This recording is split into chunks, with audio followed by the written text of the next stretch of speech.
سب سے پہلی چیز، مکی دور میں بھی ماہ محرم محترم تھا، ہاں جاہلیت میں مکے والوں کے پاس، اور اسی طرح 10 کا روزہ ان کے ہاں محترم تھا، روزہ جاہلیت میں۔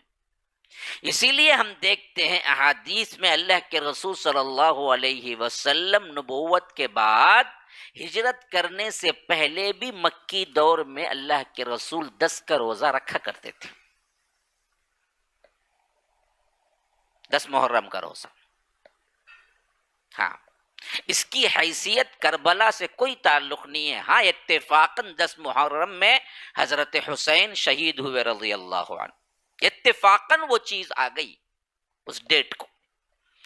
ورنہ تو اسلام میں جو چیز ہے حرمت کی وہ اس واقعے سے ہے ہی نہیں، یہ بہت پہلے کی بات ہے۔ جاہلیت میں بھی اس کا احترام تھا، اور جاہلیت میں بھی 10 محرم کا روزہ تھا، اللہ کے رسول ہجرت کرنے سے پہلے اس کو رکھا کرتے تھے۔ اچھا، ہجرت کیے، مدینہ پہنچے، مدینہ پہنچے تو وہاں معلوم ہوا یہود بھی رکھتے ہیں، اور یہودی آسمانی کتاب کو ماننے والے، شریعت کو ماننے والے لوگ تھے۔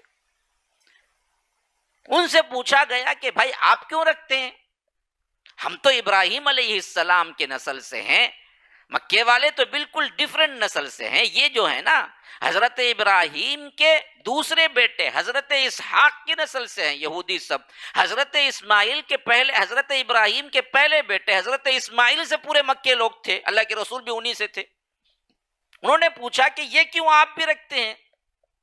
اب ان کا جواب تھا کہ ہم اس واسطے رکھتے ہیں کہ اسی دن اللہ تبارک و تعالی نے حضرت موسیٰ علیہ السلام کو فرعون سے نجات دی، اور یہ خوشی کا دن، اس واسطے حضرت موسیٰ علیہ السلام نے روزہ رکھا، ہم بھی ان کے سنت میں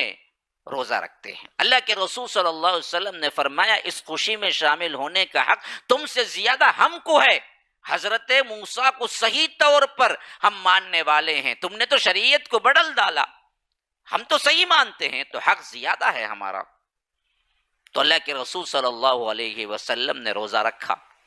اب اس پیریڈ کے اندر احادیث جو آتی ہیں وہ اس حد تک ہیں کہ اللہ کے رسول صلی اللہ علیہ وسلم نے گویا کہ یہ 10 محرم کا روزہ فرض کر دیا۔ پھر اس کے بعد تیسرا دور آیا، اس کے اندر تیسرا دور یہ آیا کہ رمضان المبارک کے روزے فرض کر دیے گئے۔ تو صحابہ بیان کرتے ہیں کہ جب رمضان المبارک کے روزے فرض کر دیے گئے تب اللہ کے رسول صلی اللہ علیہ وسلم نے فرمایا کہ دیکھو اب یہ روزے فرض ہو جانے کے وجہ سے محرم کا 10واں روزہ تم پر فرض نہیں ہے، لیکن اس کا ثواب تمہارے لیے ہے، حتیٰ کہ فرمایا کہ پچھلے 1 سال کے گناہ معاف ہونے کا مجھے یقین ہے، مجھے امید ہے اللہ سے، تو اس کو رکھا کرو۔ تو تب بھی رکھتے تھے۔ پھر اس کے بعد اس کا چوتھا پیریڈ آیا، یہ آخری تھا، اس میں یہ ہوا کہ اللہ کے رسول صلی اللہ علیہ وسلم کے وفات کے قریب کا سال، یوں سمجھ لیجئے کہ 10واں تھا، کیونکہ 11 میں وفات ہوئی، 10واں سال کا جو محرم آیا، اس وقت صحابہ نے یہ بات کی کہ اللہ کے رسول یہی دن یہودی بھی روزہ رکھتے ہیں،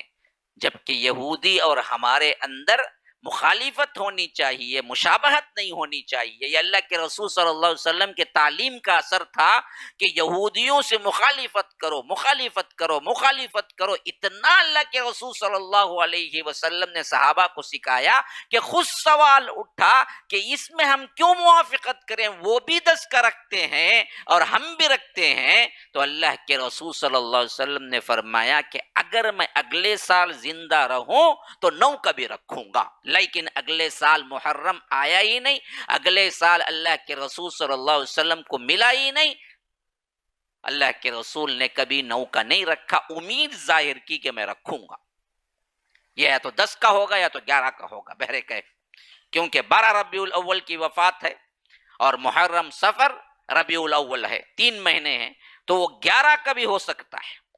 تو یہ 4 ادوار میں ہم دیکھتے ہیں کہ اس روزے کی اہمیت اللہ کے رسول صلی اللہ علیہ وسلم نے بتائی، اور آخری امت کو چھوڑا تو اس معاملے میں کہ سب سے صحیح تر اس کی عظمت و فضیلت میں سب سے زیادہ کثرت سے روزہ رکھو، نمبر 1 یہ بڑا بابرکت ہے۔ نمبر 3 اس میں ظلم نہ کرو، خاص طور پر فلا تظلموا فیہن انفسکم۔ نمبر 4 یہ حرمت والے مہینے، اس پہ لڑائی نہ کرو، اشہر حرم ہے 4۔ اللہ نے کائنات بناتے وقت ہی سال کے 12 مہینے بنائے، اور ان میں سے 4 بڑے محترم بنائے، اور حدیث میں فرمایا ان میں سے 3 بالکل مل کے آتے ہیں ایک ساتھ، ہاں ایک ساتھ آتے ہیں، وہ ہے ذوالقعدہ، ذوالحج، محرم، ایک الگ آتا ہے رجب۔ تو یہ محترم مہینے ہیں، اور اس کی فضیلت میں فرمایا کہ 10 کا روزہ رکھو، اور آخری میں فرمایا کہ میری اگر زندگی اور طویل ہوگی، اگلے سال رہوں گا تو میں یہ 9 کا رکھوں گا۔ اور بعد میں ایک حدیث میں یہ بھی آیا ہے کہ 9 یا 11، تو اس حیثیت سے علماء کہتے ہیں کہ سب سے بہترین 9، 10، 11 رکھ لینا ہے تاکہ تینوں مل جائیں۔ اس سے کم درجہ کم از کم 9 اور 10 کا ہے۔ اگر کوئی انسان وہ بھی نہیں، 2 ایک ساتھ نہیں رکھ سکتا، متحمل نہیں ہے، صرف اور صرف 10 کا بھی رکھ سکتا ہے، اس کی نیت پہ اللہ اسے بھی 1 سال کے گناہ معاف کرے گا۔ یہ سب سے آخری درجہ ہے۔